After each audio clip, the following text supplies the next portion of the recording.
All right, so this is a aquaponic system, flood and drain, that's been running for about 2 years.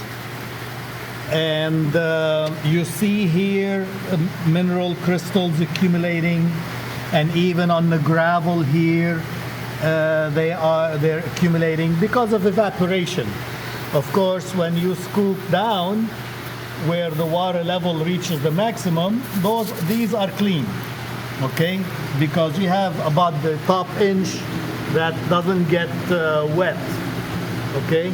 And that's where the salts are accumulation. So I'm curious, what is that salt level is? I'm gonna measure EC, and because I know it's not affecting the health of the plants. Look at the strawberry, look at the bok choy over there.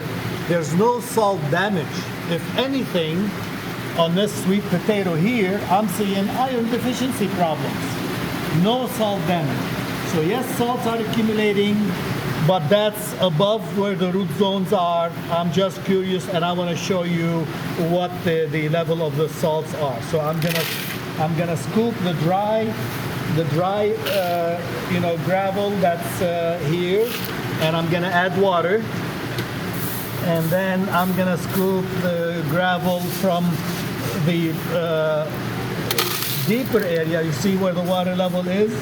This is you see how it's dropping? I bet you this is in the drainage cycle. So I'm gonna take gravel from where the roots are, and I'll measure EC, add water, let them soak, and the second video we'll measure EC and see what's going on.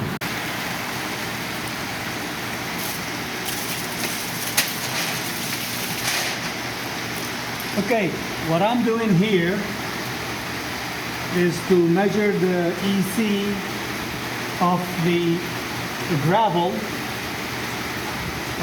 at the surface layer that's always dry, and when you look at it, you'll see it has crystals built in it, like the water evaporates and the minerals accumulate at the surface layer, which is this one.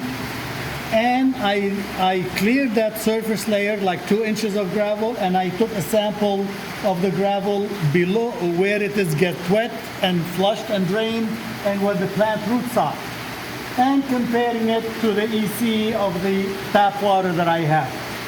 So the EC of the tap water we have is very good quality, is 556, or what people may have a different unit, they call it 0.5, 0.6, which is very good. So now, if I take it to the deep, the lower layer where the plant's roots are, and you see it's kind of murky because that's where the solids, the flush and accumulates. It's 619.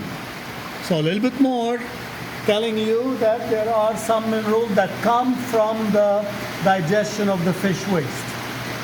Okay, now if we go to the surface layer, which looks salty, you see the mineral crystals accumulating.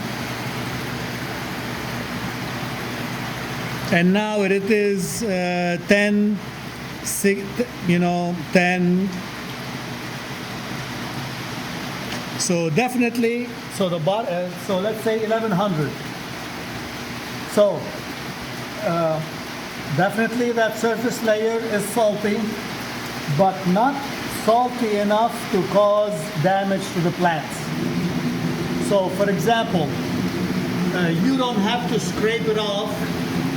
You don't have to scrape that. You see here the white crystal, the white minerals accumulating. You don't have to take that off and wash it and bring it back. 1100 is still a good number. Anything below 1400 or 1.4 is okay to grow plants.